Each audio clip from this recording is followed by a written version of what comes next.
What's happening, everybody? Welcome back to the Sports Card CEO, talking collections, connections in the sports card hobby. Matt Ham, Bubba Wilson, and Eric Mandelkern.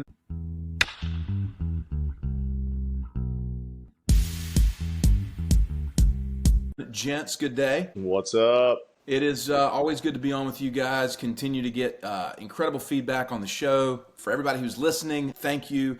We're getting constant messages. I think, Gary, you said last week it seemed like more messages than ever about the show. Yes. And where we are as far as the content we're putting out. I know you guys, and myself, we dedicate a lot of time to this. And so thank you guys for valuing that by engaging with us. I think that's an important thing. 100%. So we got a special guest today, but per usual, we're going to kind of update everybody on our weeks. I'll go first, if I may. Please. Yes, absolutely. I'm tired. I'm so tired. I'm so tired. I have so many sports cards right now in my house, and I don't like it. I don't like it. I feel like you guys. I'm like, what is happening here? You're a little nervous. I could I see have it. too many things. Listen, I have enough kids. I don't need more things in my life. No, little Matt got super excited because of the Bowman release. And it's like, we watch everybody else. And it's like, we got to jump in the pool too. And that's fine. It's just, how deep and wide is the pool? And so we have been doggy paddling through the Bowman release, buying some singles. And no, it's been good, but it's just been super busy. I obviously have the title in the show now being like the anal guy, because I'm like, where's the package? Has it been tracked? Has it been logged? Has it been whatever? And Matthew's like, don't worry about it. And I'm like, don't tell me not to worry about it. And I was like, this is how I operate. Things are getting a little crazy at the Ham house. That it is. It's always crazy, but this week it's been like extra crazy. So, but it's good, man. We're in a great spot. It's just learning how to navigate and manage the growth and all the things that are going on. And so I'm probably not doing a good job of that right now, but it's all good problems to have. Yeah, for sure. Gary, why don't you go ahead? Well, guys, I thought I was going to do this episode live from my bed this morning.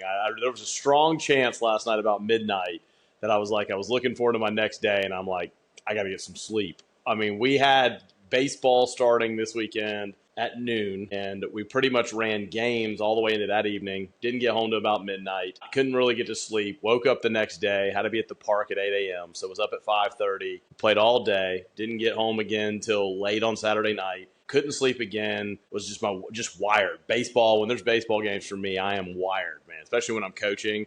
My mind's running all night. Probably got 3 hours of sleep. Last night we got up. We had to wake up at 5. Drive an hour and a half to play in the morning at 8 a.m. Was at the park last night. Games didn't end until almost 10. Got home about got home late again last night and about midnight. But I did sleep this morning like a 5-year-old boy.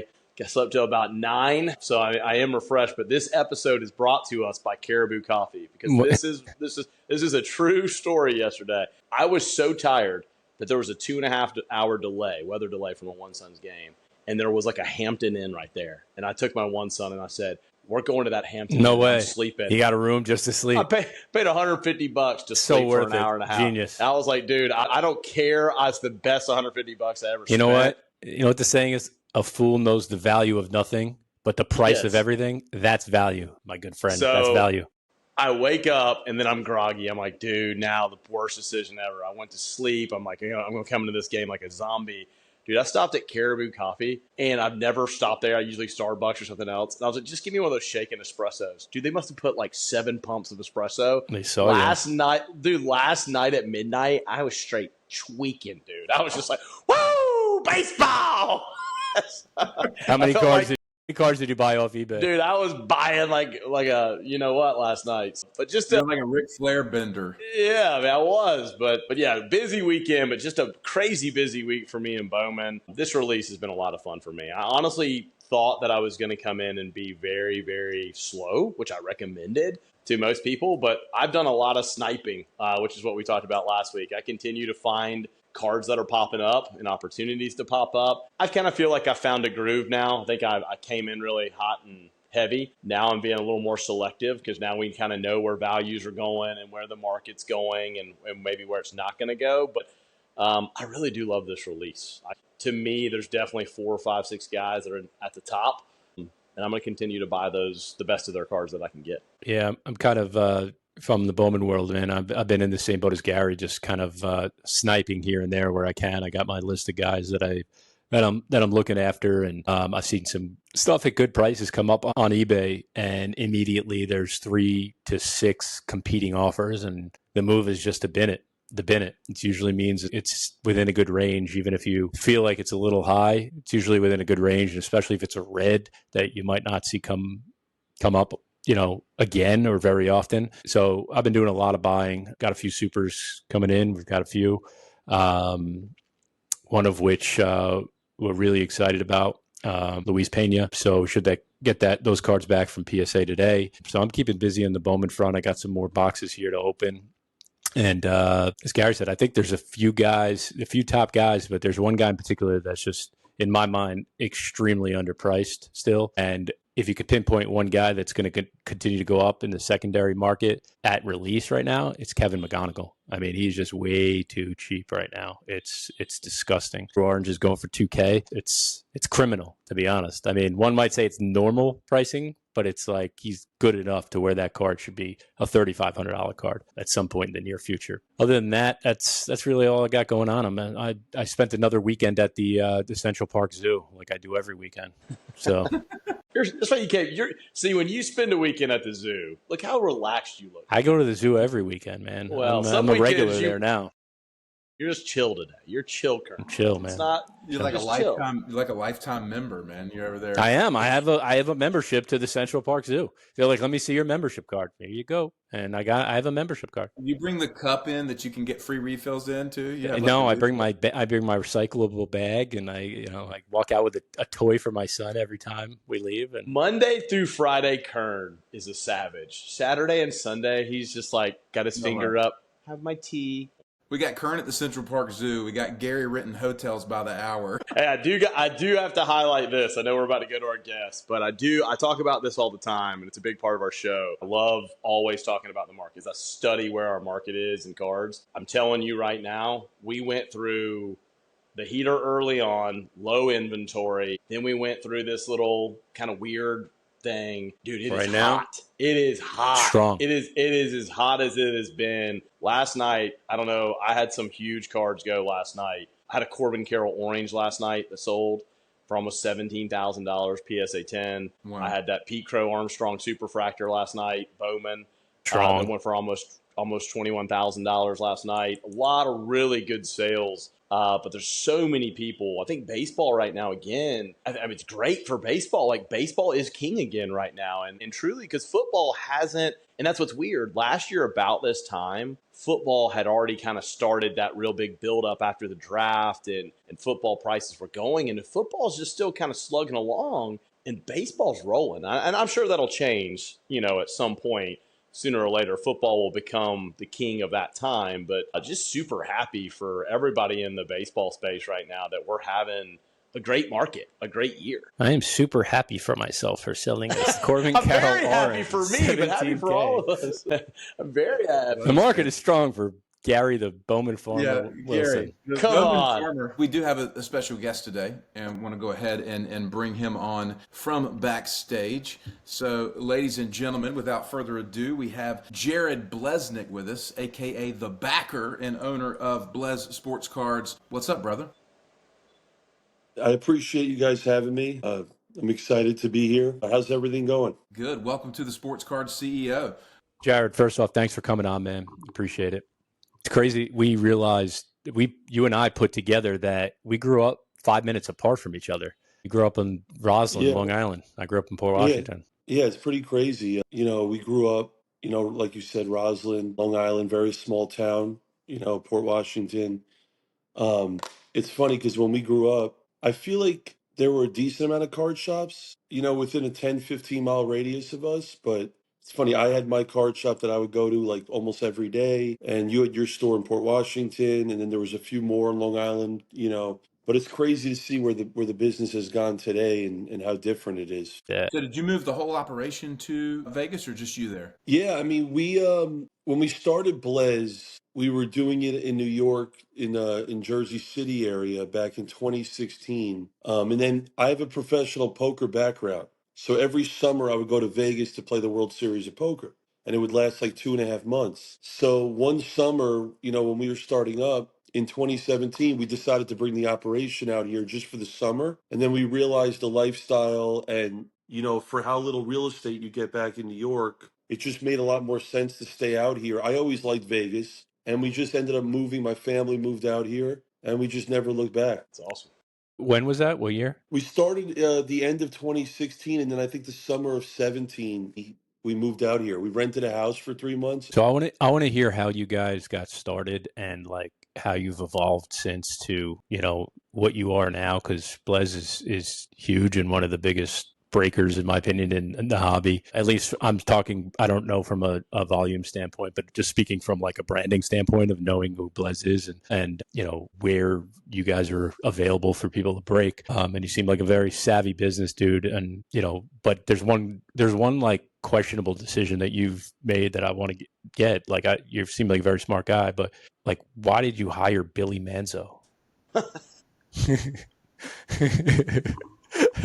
Only kidding. I love Billy. Well, so the how Blez started, I was a heavy collector since the age of 5. Our high school basically it wasn't connected, but it was like right down the street, our card store. So from basically the age of like 5 to like 17, I was all cards every day. I was one of the first people selling cards on eBay back in the late 90s. And I just fell in love, with the sports card. Like my favorite thing as a kid was every time the Beckett would come out and like studying the Yeah. prices. And it's funny, I would be in the card store at like 8 years old, and people would come in, oh, what's the value? And the owner of the card store, he would just look at me and be like, no, Jared, what's the Tim Duncan rookie at a Topps Finest? And like, I just loved, and I remember the top 10 every week, the cards that would come out, the hot cards Yeah. and the arrows that would go up and Yep. down. Yep. So I fell in love with the industry at a very young age. When I was younger, it was mostly basketball cards. I have S. Blez, who's my middle brother. He's 3 years younger. I got him into it at a very young age. And then he got C. Blez into it, who's 9 years younger than me. And I always wanted to open up my own product. And, I could never afford as a kid to buy like a case or anything. I was lucky if I was able to buy a box. And we started getting into it. And then I went off to college, dropped out of my first year. I started getting heavily involved into poker. And I got very fortunate that poker took me to this level where I started making a lot of money at like 18, 19 years old. But I was always collecting kind of, but it wasn't like my number one priority. So then about 7 years later, Scott comes to me and he's like, I have this idea that I want to talk to you about. And it was about breaking. And back then, back in 2016, there was probably 20 to 25 sports card breakers in the world. There was no Whatnot. They had no Instagram. There was no Facebook break. They had none of it. They had a thing called Breakers TV. It was a really shitty platform. It would glitch all the time, but that's where all the breakers would break. So back then, I was pretty comfortable financially, and I looked at Blez as something to take care of my family. Chad was still at Penn State. They both graduated, Rosalind, and I knew that Chad was going to fall into this business as well. At the time, I went to my best friend. His name's Damon. He wasn't really doing anything. And I said, Damon, I think you'd be perfect for what we're trying to do here. Okay. I didn't know what breaking was at the time. Obviously, I was opening my own product, but I didn't know, I didn't know what breaking was. A lot of people didn't know about it. And I remember Scott showing me, I said, Scott, show me the best breaker. And he shows me this guy, it was Nasty Breaks. I don't know if you remember Bateson. No. Okay. So there was a guy, Bateson, back in the day, really nice guy. And he was very good conversating with the people. And at the time, I'm like, and I said to Scott, I'm like, you're telling me this is the number one guy in the industry? And like, no disrespect to him, but I looked at it and I'm like, wow, and alarm bells are going off in my head. Like, I feel like I could take breaking to a different level of what it actually was. So back in 2016, breaking was, hey, you buy a spot, the spot, the break fills, you open the product, and that was it. I created a concept of breaking being entertainment. And my idea from day one of breaking was to make it like, pardon the interruption, right? You got two guys talking about a story, and they're going back and forth about their own opinion. Same with Around the Horn, right? So that hour segment back in the day, 5 to 6 o'clock Eastern, it was just people talking about sports and just giving their own opinion from different areas of the country. My whole thing with breaking was I wanted to make it entertainment. You come for the cards, you stay for the entertainment. And so I was the first one in the history of the business to have two people on stream at the same time. Everyone would always have one person breaking, and I said, you know what? We're going to make a show out of this. We're going to change what breaking is. And it's like you come home from work, you want to have a drink and relax, and you had a long day at work. I don't want breaking to just be the cards. I want it to be banter back and forth. And so I can honestly say that I was the first person in the history of the business to make breaking actual entertainment. And I think that's kind of how we grew so quickly, so fast early on, because I was creating all these concepts that other people, no one was doing back then. I was doing all these things that were back then, they were very, they were generational things back then, like a lot of giveaway stuff, a lot of bounties, a lot of promotions. I was taking things from different industries and bringing them into breaking. And back then, the other thing with breaking was back then, it wasn't really looked at as a business. Like people did breaking at home on their kitchen table because for so many people, it was a hobby.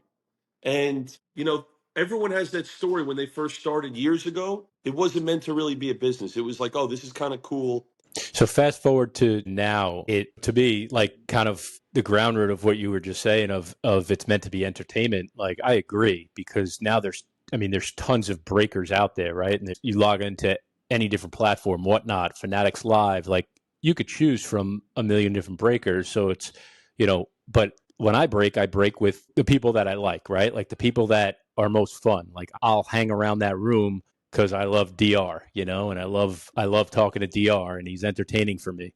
So it's like, how has his strategy evolved from that standpoint of like what now sets you apart? What gives you the edge now if you're not the only one doing that portion of it?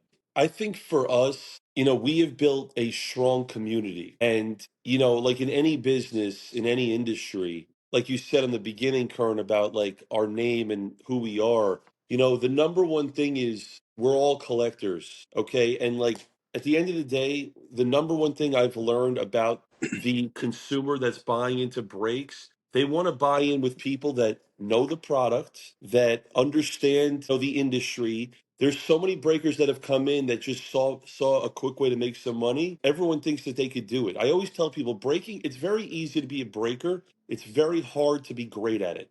That's why there's a lot of breakers, but not that many of them are like actually elite. So I think what's great about, so as a kid, my favorite thing outside of sports cards was watching wrestling, right? I'm a huge wrestling guy. I wanted to create a business that was built around what wrestling is, which is a 2 to 3 hour segment of different characters. So we have all these breakers that are different characters. We have a guy like Jags who's, when we started, we were all energetic and loud, and like that's what our thing, passionate. And then we brought a guy like Jags in who is kind of the opposite, but he is the everyday real person that he's going to be friends with everyone in the chat, and he's not going to yell and he's not going to be loud, but he understands the industry, and he's great for our business because it's different, right? Not everyone wants to be with a guy that's yelling or like if I'm taking my shirt off or whatever, right? I wanted to create a balance of all these different breakers, and it's like you guys could decide who you want to break with, because everyone that we have brings something interesting to the table, and everyone's unique in their own way. And I think that's the key here is that like you have a certain standard when you work at Blez, right? If you want to be a breaker in this business, there's a certain standard that I hold. And if you don't hit that standard, we're not putting you in front of a stream. And that's the thing. Like we have so many guys that understand that. And I will tell you, when they're surrounded by that, it's like a fraternity house, right? All these guys, every one of our breakers takes things from other breakers, and it helps them. And I say, hey, take this from this guy or take this from that guy. So it helps just having that community of people around us. Gotcha. You guys do IG, whatnot, Fanatics Live, and YouTube. And I think all of those platforms have like a different kind of person that breaks on within them, right? You don't have to share numbers, but I am curious, like what percentage of your business comes from YouTube versus whatnot, Fanatics Live? Like what do you rely on most, and why? Okay, so YouTube is a decent chunk of the business. just because we've been doing it for so long, through our website. When we started out, like I said, it was Breakers TV. We were dual streaming with YouTube, so we have almost 10 years of a customer base of people. YouTube's a high percentage, more than half overall. Whatnot is something that we've only really been doing it full time the last year. It's such a different clientele on there. Instagram is very interesting because we just do personals on there. So for people that want to buy into breaks, of their own I boxes. always wonder what that is. I always see like they're always live, but I don't know what. Like I'll hop in, but I don't know what's going on. It's just for personals. You're saying? Yeah, Instagram's only for personals. It's interesting because you can look at it and see, like, there'll be times where there's no one in the room and there'll be like, five people in there. And then some guy will come in and then all of a sudden you have five people on a waiting list waiting all night. So Instagram Live we've been doing for a very long time. Like I said, it's just a secondary option for the personals. I prefer group breaks. I think that's the better way to go. I think it's more affordable for people, but there's always a market for people that want personals. We have a lot of people overseas that can't get certain product, like in Australia, in Asia, so they want to buy their own boxes. And then Fanatics Live is something new that we're trying. It's going okay, but we're definitely doing more of the different type of products on there, like Disney and Marvel, Genesis, like the non-major sports, because I feel like there's more of a market there on that platform. But YouTube's definitely, and you have to realize too, is that like for Whatnot, we only have one stream that runs 24/7. So on YouTube, we have 6 streams running every day. So Right. YouTube, we separate all the sports, we separate the categories. So we have so many streams going every day. Yeah, YouTube is definitely like the more. It sounds like it's the bread and butter, but it's also like it's like the more civilized version of breaking. Exactly. Like It's like our a poker YouTube room in there. model. Yes, exactly. Like our YouTube model, like if you're new to the hobby, I don't know if the YouTube model is the best fit because it's harder to understand. Yeah. You have to go to the website, then you have to go to YouTube. These apps are just one click. And a lot of people like the auction style too. So a lot of people like winning the top teams. If you're chasing Bowman, a lot of people are going to spend a lot of money to chase the Brewers or chase the Dodgers. And everyone likes a different thing. And I feel like that's what's great about the business is that you can never cater to everyone. You just want to cater to as many people as possible at one time. Right. Matt, Gary, I know you had a couple questions. Yeah, I've got a ton. Man, just intriguing, man, to hear your story. My background's been in business, very similar story. Out of college, freshman year of college, I started my business and I quit school. So, very similar story.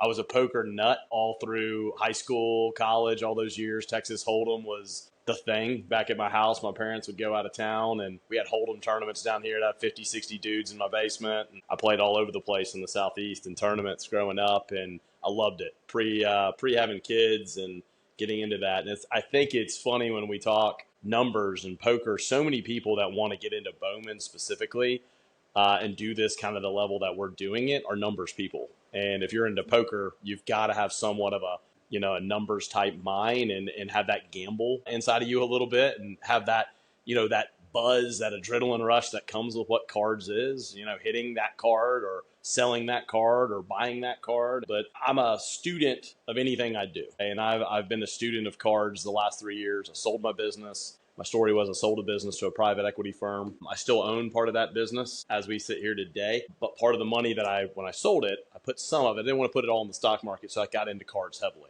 And I got my ass kicked. When I first got into cards, I learned it all the hard way, but I've been a student of this game the last 3.5 years and learned my way through this. But I'm always curious to know, where do you see, you live this, you're in it every day, this is your business. Who do you see entering this market? Who do you see over the since COVID? Obviously things continue to change year after year. On the Bowman front specifically, are you seeing a ton of new entries? Are you seeing businessmen moving in? Are you seeing guys that are in college? Are you seeing just such a mixture, diverse group? I know it's a big question, but what do you see? What do you see the state of the hobby and people moving in as we speak, in your opinion? So it's very interesting because I remember when, Fanatics purchased Tops, they asked me a question and they said, do you think there'll ever be a modern day baseball card that sells for $100,000?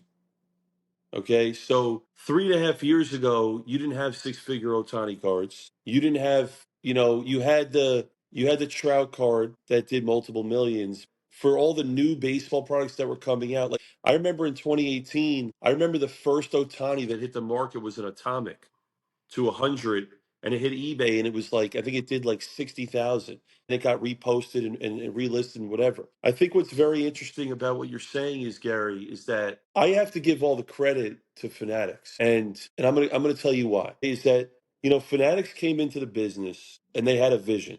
All right, it started with Ruben and Mahan, and they had this vision coming in, and even the president David Liner, who's been with Topps for a very long time, they looked at the industry and they looked at it in a way, well, how can we make this mainstream, and how can we make this industry a way where we got into this as a kid and then we fell out of it, but how do we get the 19 to 35 to 50-year-old people, how do we get them back in? Because most people were into this industry as a kid, they fell out of it, and a lot of them never came back. When you look at stuff like the Skeens debut patch, here's what people don't understand: is that if there was no marketing behind that card, and if there was nothing behind a card like that, it's not a seven-figure card necessarily, right? Fanatics, with the marketing that they've done, that card sold for what it did because of Fanatics and the marketing, and the fact that a massive company like Dick's Sporting Goods saw a good opportunity. And in my opinion, they made one of the greatest purchases ever for their business. Because when you look at a card like that, it brings so many more eyeballs to the entire industry.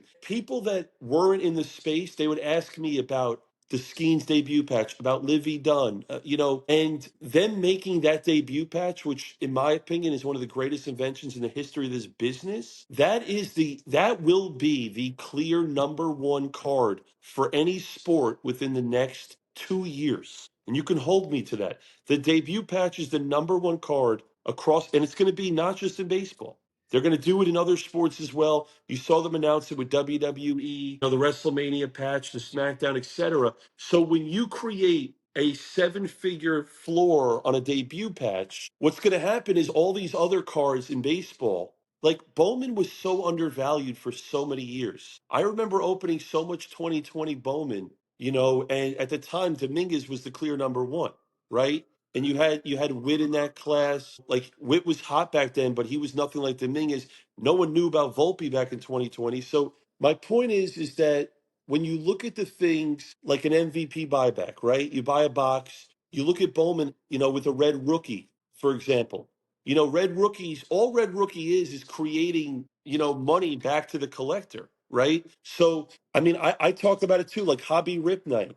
That stuff is so good for the business, and it brings in so many unique people to come in. Because, like, Gary, like, there's a lot of people I know that are very successful being from New York. I know a lot of people, with hedge funds and finance and stuff like that. There's so many of those people getting into sports cards, right? And I credit that again to Fanatics from a marketing standpoint. Like, you see all these commercials on TV, and I'll tell you, like, even Bowman, when you put Brady in Bowman, you're bringing in football people now to buy baseball. When you get guys, you had Elway come into Bowman. Like for me, I'm a huge Curb guy. I love Curb. Putting Larry David autos in Series One. Do you know how great that is See for the that, product? guys? Yeah.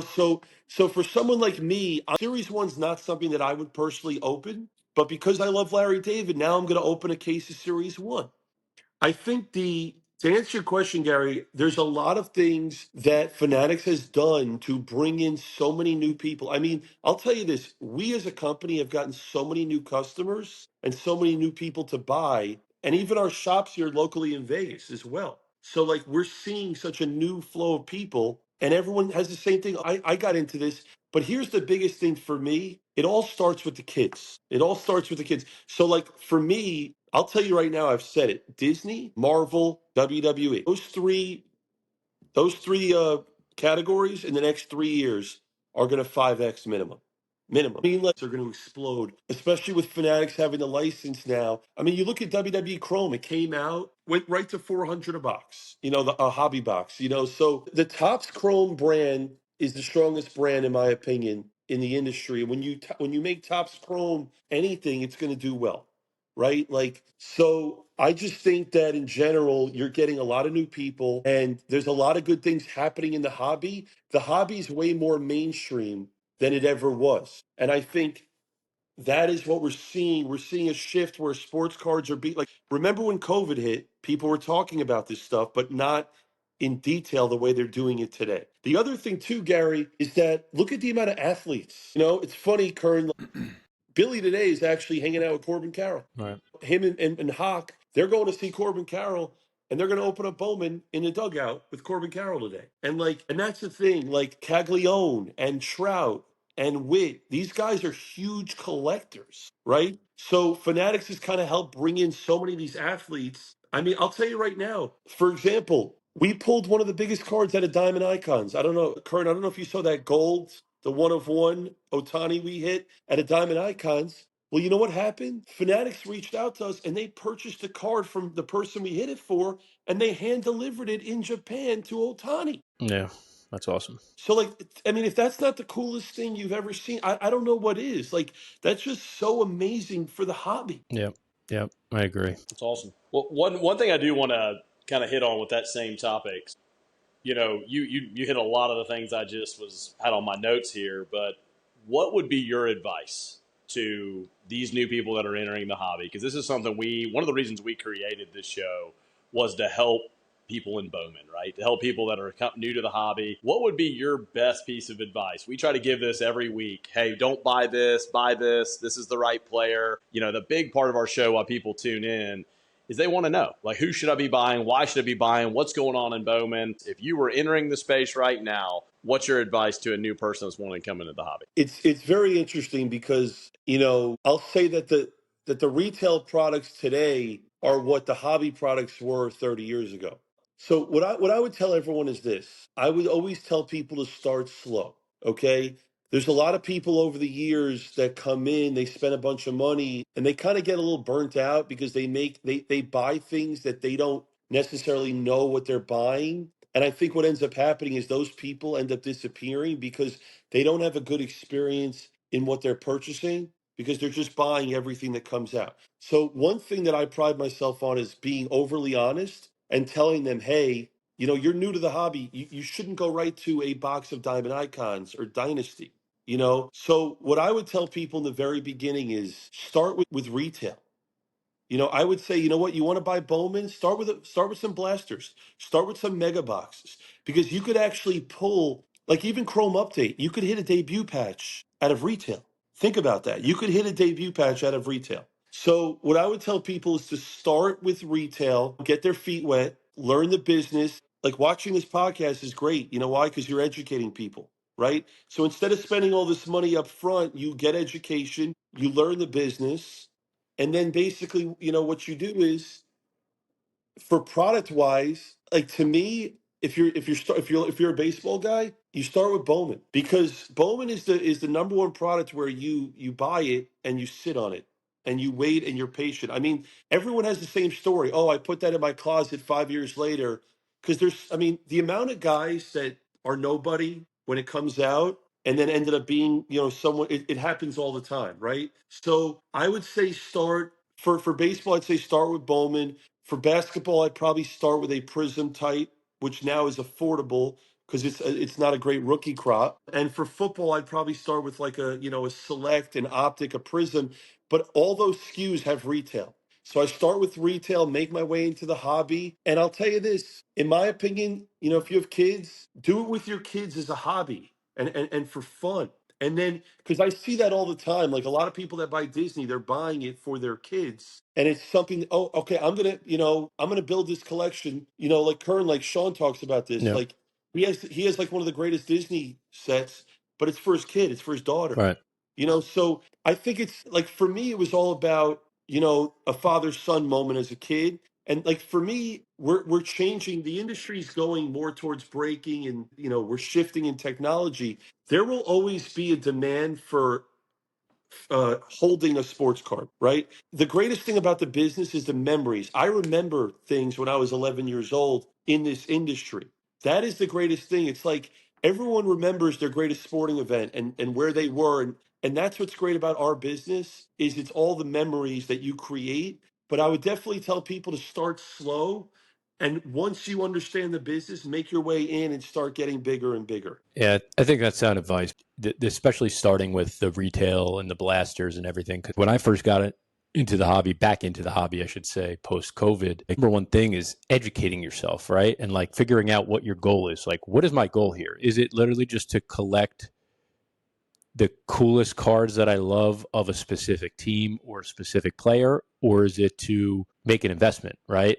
And whatever it might be, like once you identify that, then you could determine which product is best for you, right? Like if I'm an investment piece, it might be Bowman. It's probably Bowman, right? If it's something, if it's just like a personal collection, I want to buy as many, $15 cards of, Mets players, and it might be, tier one or something like that.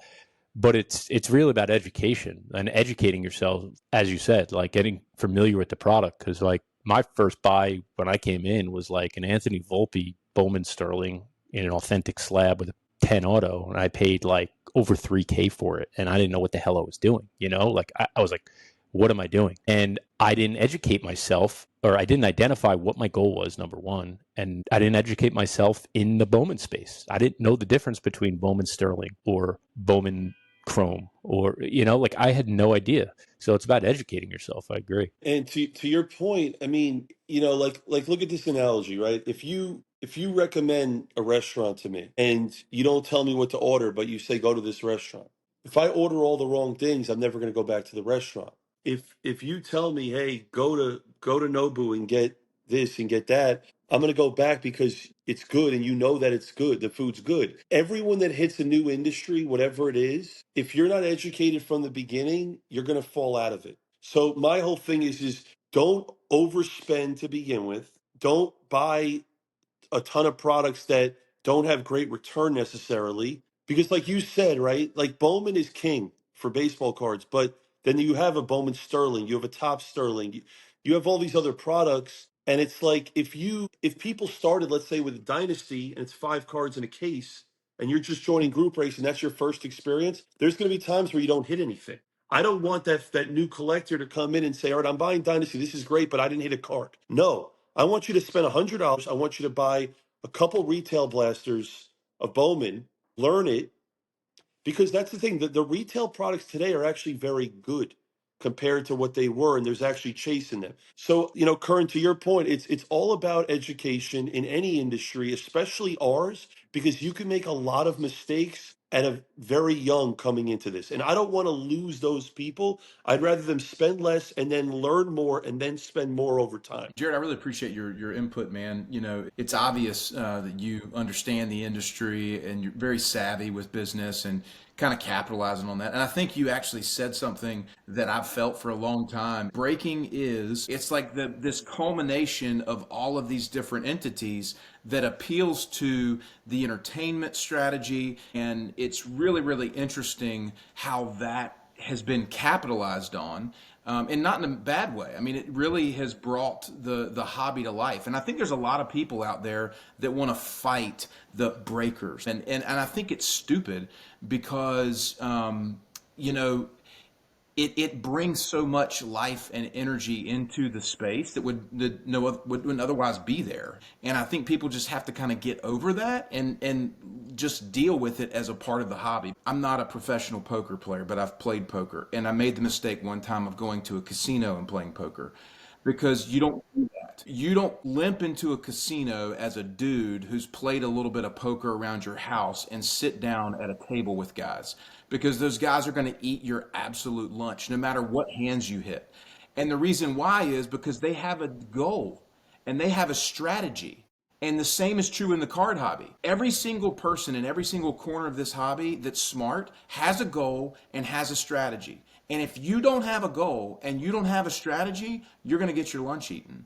And so you got to kind of know which corner of this hobby you want to play, right? And you can play this corner of the hobby, you can play that corner of the hobby, and that's for people to figure out. But please do, listener, understand This is a business model, and there are people in every single corner of this hobby that are capitalizing on this hobby. And instead of criticizing it, find your way into your niche, find your way into your strategy, and get in the game. Or keep your mouth shut, move on, and buy a pack here and there, if that makes sense. That's just my little rant. Yeah, 100%. Well, I'll say this is that, especially me, I have two stores here in Vegas. I just opened up in Tokyo, a big store in Japan. We wouldn't be on this call right now if it wasn't for card shops, right? Kern may not be in the business at a young age if he didn't have a store in Port Washington that he could go to. Card shops bring people into the hobby. And I feel like breaking is the community that has everyone, makes them stay in the hobby,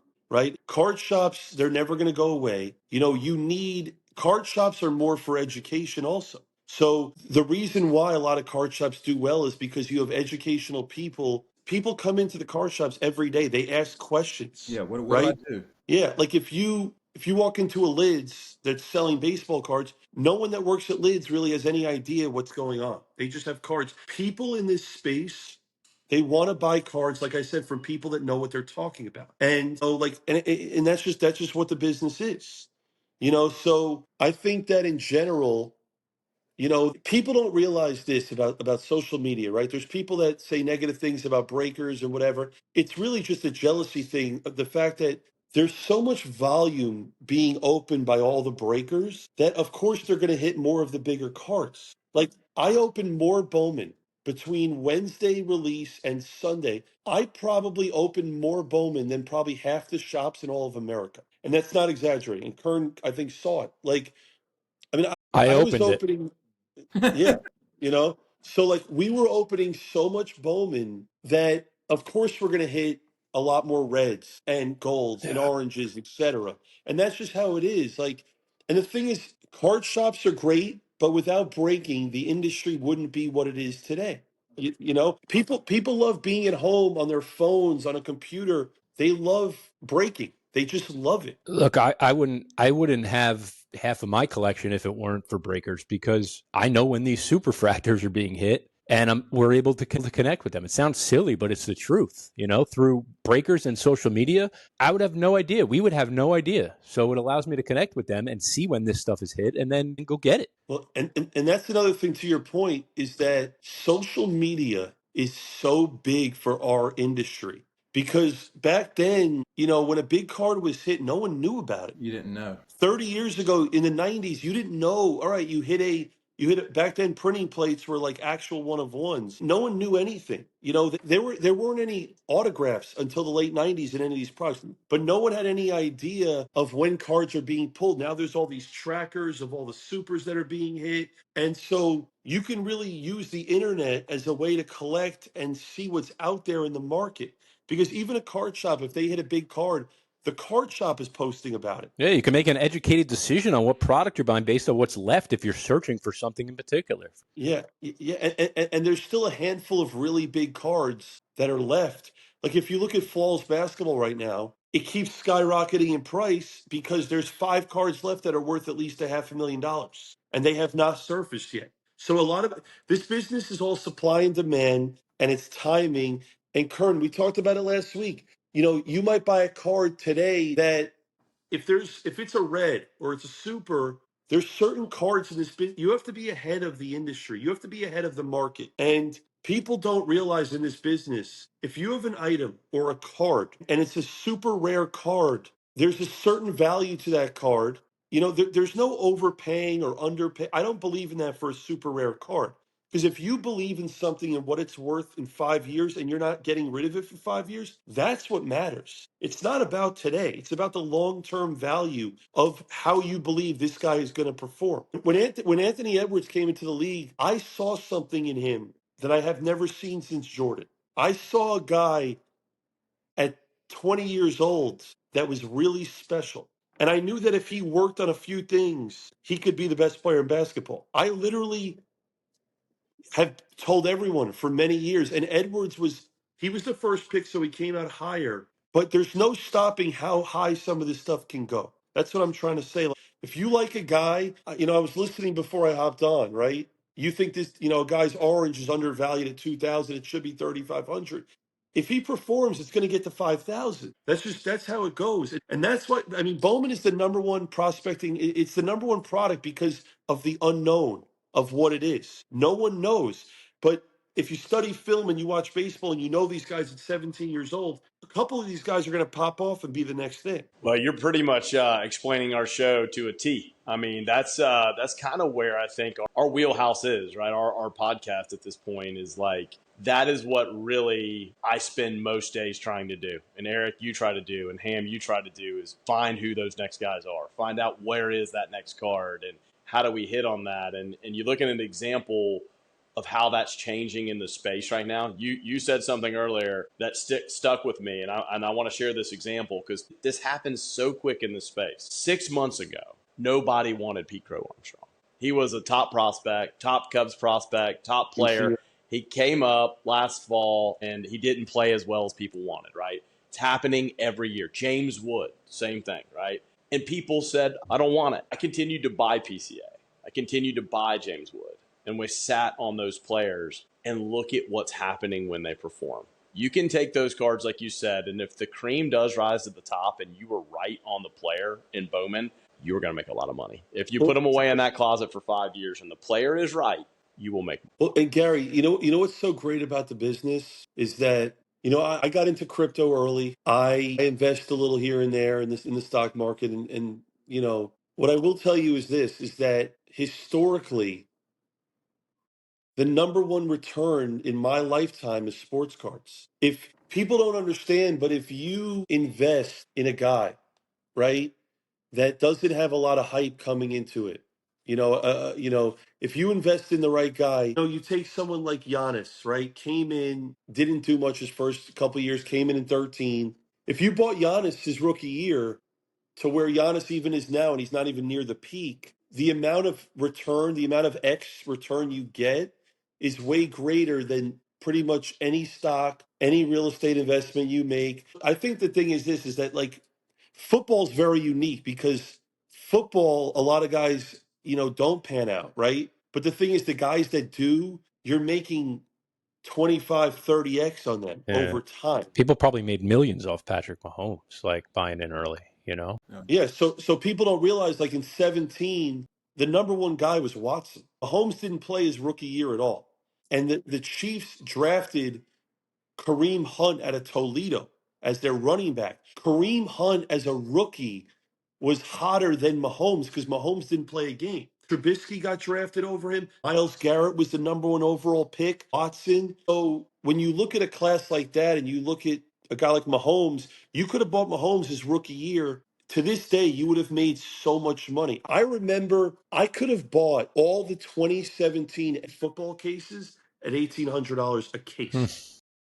I could have bought all the, that's what the industry was, so the return you get on some of these guys, it's incredible, see that the return you get when you actually hit on someone that's really big. Well, and I want to touch on that too, because Ham, you've changed, and I want to get your opinion on this too, Blez, because Ham has changed the way I operate. So I was the ultimate buy and hold, okay, which is what Kern was before, right? The ultimate buy and hold. I have now found myself I'm in early, right? I'm in early. I mean, I'm very, very early. So my entry point generally is fairly low. What do you mean was? What am I now? Well, you're becoming a little more of a seller now too. Am I? You're becoming a little more, yeah, secretly. People may not know that, but you are. You're I see it, and I see it in the works. You're also a rip junkie. If you go back a few episodes, that was actually how you were referred. I'm a rip junkie. All right, go on. But my point is that I think this is a key thing, and Blez, you may disagree here, but it's working for me, and I think for our viewers, this is something to realize. You got to know what your path, what your journey is with that card. What do you want from the second you buy it? Like, are you trying to take that ride from it's a penny stock to Google? What is your ride? And where is your comfort zone to be in and out? How much money do you have at risk? Where are you trying to take this ride? And how much do you really believe in that player? And then there's entries and exits. Because if you hold every single guy to the end of time, you will lose money in this space. You will. You have got to know when to buy them. You got to know when to show them. And you got to know when to hold them. There's a song with those lyrics, by the way. Yes, there is. And I have learned more lately that when you get the opportunity, I know my journey ends with some of these guys. And it's not because I don't believe that the player could still be great. It's that I've got another journey with another guy I'm about to go take. And, it's somebody else's journey. Like, for example, let's say I own Blez. James Wood is, right? With Nationals. I own 13 of the 25 oranges, okay, right now, today. I believe in James Wood. I talk about him almost every single week on the show. I will probably sell the majority of those oranges at the current price. If he ends up being the player that I think he could be, the guy that buys those cards from me very well could have a card in a year or two that's worth 25 or 30 if he becomes Bobby Witt, right, or the next player like him. Maybe it's 30, maybe it's 40, maybe it's if he becomes Aaron Judge, which he's the same size as Aaron Judge, 6'7", giant dude, maybe it's a $100,000 card, right? But my journey is probably going to end with James Wood on average around $15,000. But I'm okay with that. I made my money. I've made my ROI. I was right on the player, and I'm moving on. I might hold one and take the long-term journey. I just want to get your opinion on it. You're a poker guy. You're a numbers guy. Riding the journey, and I'm doing this in volume, right? I've got thousands of cards, right? So I can't buy and hold everybody or I'd lose my ass. I want to get your opinion on that. So first of all, no one on the planet can time the market perfectly. That's number one. Number two, this industry is very unique. You really want to sell a guy when he's really hot. But the problem is that people don't want to sell because they think the card's going to keep going up in price. Yeah, and they don't want to miss out on that cap. So I wake up every day, I make bad deals, I make good deals, but at the end of the day, it's a law of averages, right? So I will take a position in a product and I will spend a lot of money on a product, and there's times where I'm wrong and the product's a loser, and I take a beating on the product from a whack standpoint, right? There's products that go up, but it's like I said earlier, like when products go up, they go up way more than what they go down. Okay, so but the thing is, Gary, is that in the singles market, like realistically, if if the Thunder, like for example, if they win the finals and you have a bunch of Shea, you should probably sell it. You should probably sell it after they win the finals. But a lot of people won't because they think, all right, he just won once. This might be the best team for the next 5 years. So as a huge Knicks fan, I'd be selling Knicks, not me personally, but if you're like a Knicks fan, I'd be selling Knicks cards right now because there's still a good chance they don't win the NBA finals. And the peak is right now. So I think the problem is that here's the thing: when a guy's not hot, it's not liquid. It's not that hard to sell that guy at a good number. But when you have a guy that if you believe in James Wood, the other thing too is the number that you're in at. To me, that's the most important thing. So I love Anthony Edwards, but if I'm into a card at $500 and it's worth $4,000, I'm still selling Anthony Edwards because at some point I'm making 9x on my money. And I have to walk away. So I agree with that, but I completely agree with that, and I agree. But then playing devil's advocate here, right? You could say because I'm in at 500 on it, I could take the gamble and hope that it's worth 18 grand. You know what I mean? I'm not saying that's the right move, but that playing devil's advocate, that's what sometimes goes through my mind, right? Or it might go through somebody's mind because I'm in so cheap. 100%. And they look at it like the free roll aspect of life, which is I'm into this for nothing. I'm free rolling all the upside. Yeah. So what I've seen in this industry is that historically the rare unique cards over time, they usually go up. Okay. The cards that get mass produced, like for example, this is something that I want people to know at home watching. It happened back in COVID. Okay. A Luka PSA 10 Prism Silver at one point was a $10,000 card. Okay. But then you look at the pop report and you see thousands of Luka PSA 10 Silvers. That is not a rare card. Those type of cards are never going to have insane amounts of value long term because there's so much of them out there on the market. Yeah. But when you look at a red or even an orange to 25, and you look at cards like that, if you like James Wood and you have half the run, and there's probably only 5 or 6 more that are actually out there on the market, and the other 5 probably haven't been pulled yet. So when you see something like that and you own that market, that's more of a spot where, you know what, if you believe in this guy long term, I would probably more hold because you control that market. If Kern is going out buying all these supers, he has the number one card of that player ever, right? So he can kind of create his own market. Because if I want to buy, the Pena card, right, I'm going to have to pay a number that I'm not going to want to have to pay because you're the one that has the card. It's for sale. So It's what's that? it's for sale. He says It's for sale. yeah, it's kind of goes back to what we were talking about last week. Is what cards are going to be valued like in 50 years? Are you going to want to have that are currently in your collection? I mean, obviously it's superstars, but it's the low pop stuff of those guys. It's the Aaron Judge orange 1010. You know what I mean?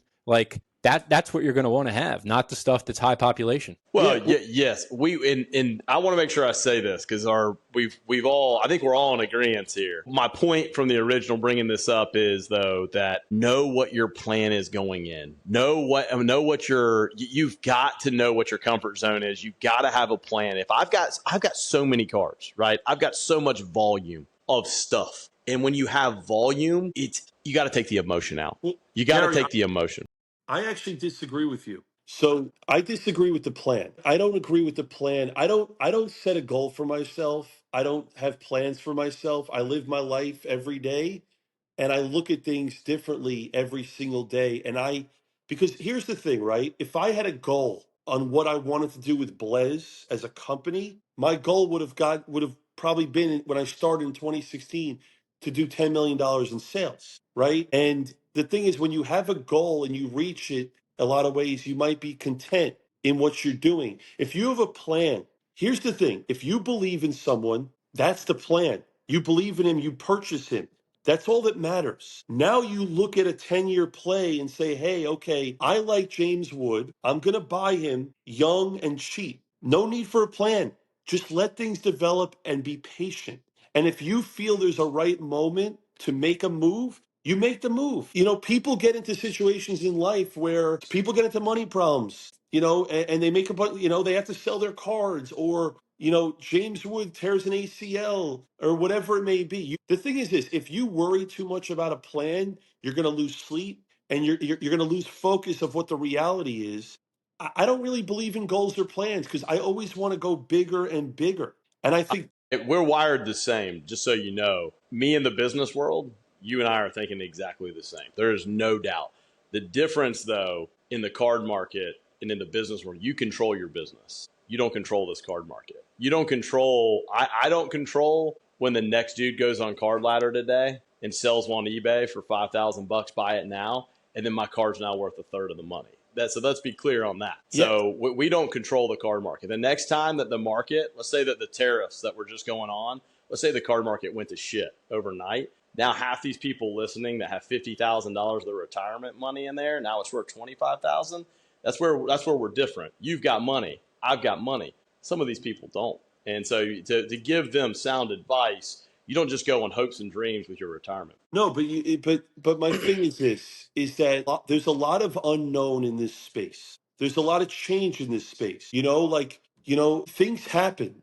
I don't like. I'll tell you this, right? I talk to Mahan a lot. The CEO of Fanatics Collectibles. I've never met anyone in my life. I mean, he is never satisfied with what he's doing with Fanatics. It's never enough in a good way.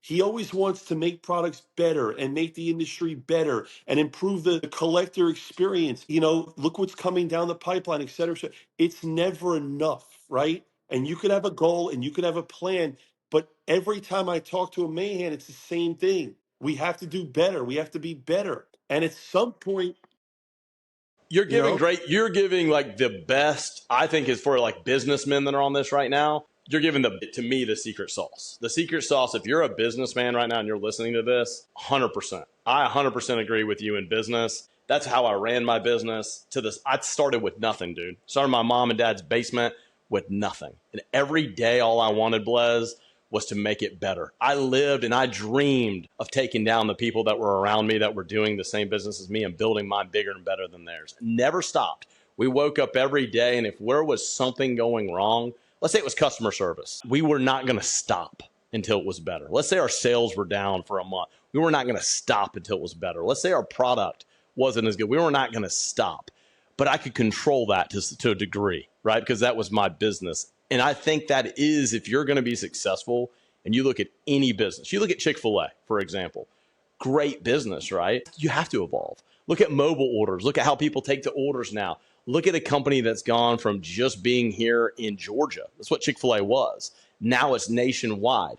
You have high school students running. How are they completing what is a hard look at McDonald's and the people that they have it at? I mean, it is hard to run large, but you've got to never stop driving, putting that better product. And you're right. But when it comes to the card owner, I think the bottom line is we could both be right here. I think we could both probably agree that, hey, if I have, and I'm taking my shot and I'm saying this is my shot, I don't have to necessarily have a goal. But if I'm also playing with my mortgage money, I might want to Take be the smart wins when there. you can get it, is what you're saying. Yeah, Yes. but to that point too, right? So here's the thing. I'm going to give you an example of from a person buying singles as to me buying wax. Okay, I do big deals weekly to get product to be able to sell the product, right? If I do a big deal to buy a couple hundred cases of Bowman, for example, or whatever it may be,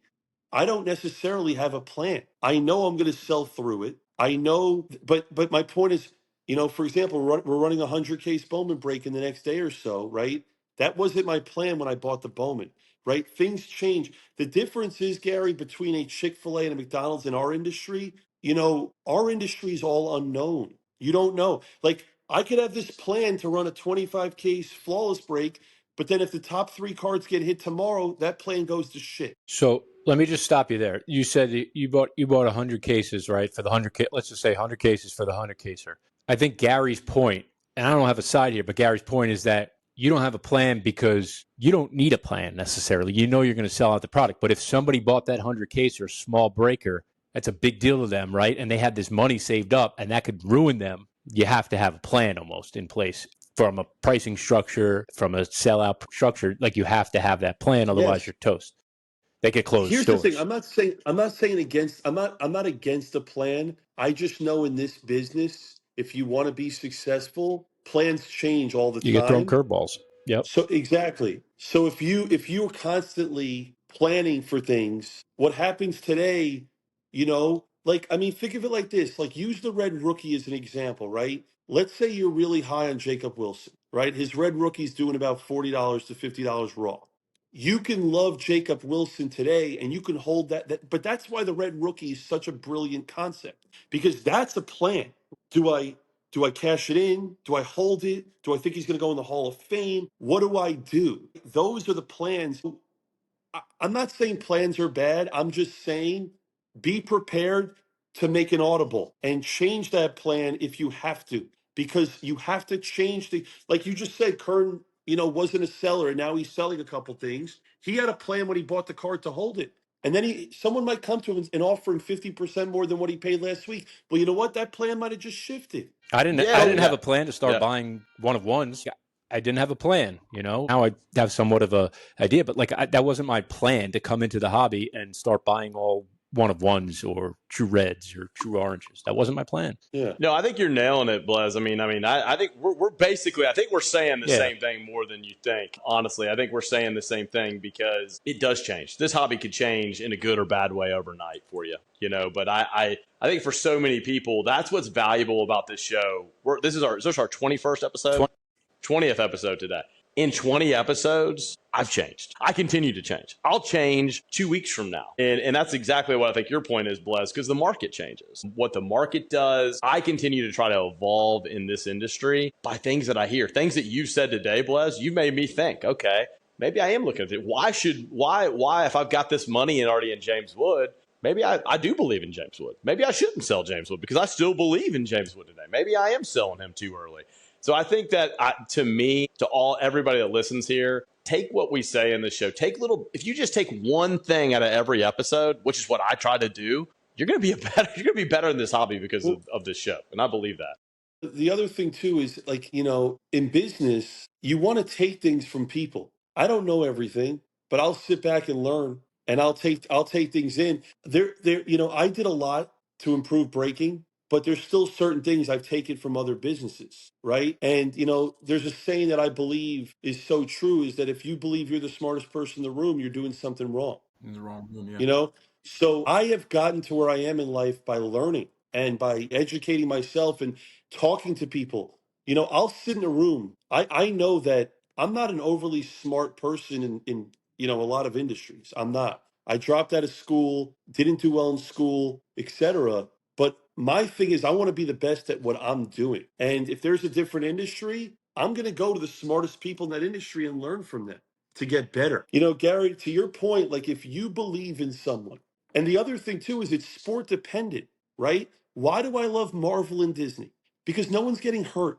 There's no volatility. You like everyone as a kid watches Disney movies. They watch Marvel movies. I love that. WWE, it's great because it's not going anywhere, right? So those industries, you can buy you know, a Cody Rhodes auto today knowing that he's not going anywhere. That's safe. Baseball has way less risk than like football's by far number one risk. Basketball's number two, way number three because they're not getting hurt at the rate they are. No one predicted Tatum to tear an ACL like he did. That stuff happens. No one predicted Luka to just get traded to the Lakers, right? So these things, these unknowns happen. But that's also why, in my opinion, baseball's now making its way. Baseball is the number one right now for collecting. It wasn't that way. It was that way when we were younger, but then football was number one during COVID, and now baseball's back to being the clear number one because of Fanatics. And you look at it, like how often are these guys getting hurt relative, right? So a guy like Judge, you can buy into Judge knowing that there's a very high He's safe. percentage chance he's safe. Exactly. So I think to your point, Gary, I'm not saying we disagree, but my thing is this is when you have a plan, I want you to think about that plan for a long time, but really appreciate that as long as you know you have a plan that can change, then you're fine. But you can't be stubborn and have a plan and not change it because every day, I mean, what is sports cards? It's a market that allows you to buy and sell. It's the stock market for these athletes. This is the number one way to invest in these athletes. If you love James Wood, what's a better way to invest than buying 13 oranges? There isn't anything. That's Yep. why this business is so great is you can have an attachment to these athletes if you believe in them.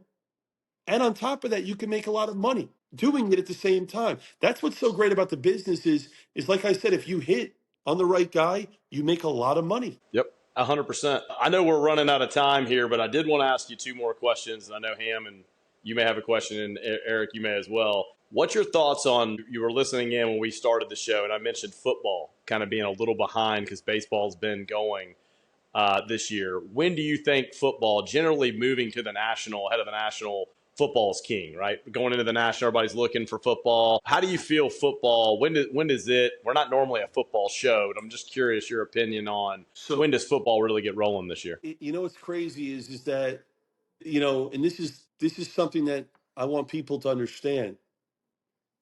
You know when the worst 3 months of football are to buy is September, October, November, December, those 4 months, I guess. People don't realize in our industry, when football's on, they're watching football.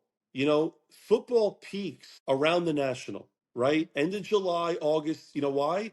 They're talking about spring training. They're talking about fantasy drafts. People are talking about, people start talking about football in August, right? The season starts, I believe, in the beginning of September. So the peak of football really ends up being around the national. It's like people don't realize like baseball cards perform better like before the season starts because Yep. everyone's getting excited for that. Like basketball is hot now because we're in the peak of the playoffs. During the regular season, people are not buying basketball as much as they are like right now. So football cards peak in that August, September range when everyone's talking about the mock drafts and all that other stuff of like your fantasy drafts. But even you look at football, it's pretty amazing because we just saw such a great rookie crop in 24 with Daniels and Nix and Drake May and Caleb and all these guys, and baseball's still outperforming it, right? So, I mean, you look at a guy like Skeens. I mean, the guy just basically pitched a perfect game yesterday. You saw that? Skeens was unbelievable. And the thing is like, we all know historically pitchers never got the love they deserved in the hobby, but Skeens is now changing that, right? He's making pitchers now relevant. So football is more of one of those things where people started getting excited in football, like I said, end of July, August, September. So last year football started earlier than it ever had. Baseball's taking that spot this year. Do you think it's going to just maybe it's one of those years where it's not going to start until July? I mean, you think it's like flat. I mean, you look at Daniels is down almost 30% since the fall. I mean, do you feel like people are going to start buying him up again here before the National, or do you think that we're not going to start until season starts? If you're buying football for the most part now, there's a very likely chance that in 3 months the Cards are gonna go up some. I'm not promising it. I'm not guaranteeing it, but a guy like Daniels who went into Detroit and buried them, right? A very good football team, a team that most people had coming out of the NFC. You look at that, like, here's the only problem is that a guy like Daniels, when you look at a chart, it's deceiving because he's down 30% from the top. But go back a year and talk to me because it's way up from a year ago. Again, you can't time the market perfectly. Like, people look at this whole top thing and they can't get over that. No, it's not. Look at Daniels, what he was a year ago when they started making his rookie cards, right? So they're still way up. Like any investment, things go up and down here and there in the short term. But Daniels, if he is the next generational quarterback, his stuff is going to be way higher than what it is right now. But the only problem, here's the one problem I have with the hobby. People are not patient. People are not patient in this hobby. So, the problem with Daniels is that he kind of has to go to the Super Bowl in a way for his cards to really go up because he's already gotten to the level where he already won in Detroit. He already played really well. So now the expectation, it's the same thing with an Edwards. They went to the conference finals last year. They got smoked by Dallas. So now if Edwards and the Wolves don't beat the Thunder, his cards are not going to necessarily, they're not going to go up. They're going to pull back a little because now you have to take the next step. Now you have to get to the finals. So the card market is very impatient, but that's also a good opportunity when people want to panic sell. That's when you buy. So that's the beautiful thing is that there's always good buying opportunities in this business, and you kind of have to figure out when those times are. I have so much to say, but it's amazing to see all these different perspectives. And certainly everybody has their own experience, right, to bring to the table, which is what kind of keeps the conversation lively and fun. But again, I think the biggest part is for anybody listening to this, the fact that this show exists, the fact that Blez is doing what he's doing, that we're doing what we're doing, the hobby's in a good spot. There's a lot of people in this space. And so don't continue to sleep on it or shun it or saddle up, man. Get in, figure out your space and educate yourself and have fun with it. I want to say thank you to you guys because I think the most important piece that I said on this podcast is the education, right? So not only are you guys collectors, but you're also educating people on the hobby. And that, everything, I always looked at this business as everyone, right? The hobby's everyone. It's not just a Blez, or any other company. We all work together in a way, right? I want someone that's new to the hobby to go in to, let's say, with Real Breaks, right? And you want to buy into Bowman. I know they're going to get a good experience with my friend Ryan in their company. It's all good for everyone, right? It's all about education and having good business breaker type people in stores educating the people. So it's not just about what we're doing. It's every other company. And that's why I appreciate what you guys are doing because you're going to get new collectors into the space. People are going to watch this podcast and they're going to want to spend more money and speculate and educating them. So I appreciate what you guys do. I want you to know that. Thank you. Appreciate it, man. Thank you. My name is Jared Bleznick. Thank you for watching Sports Cards CEO.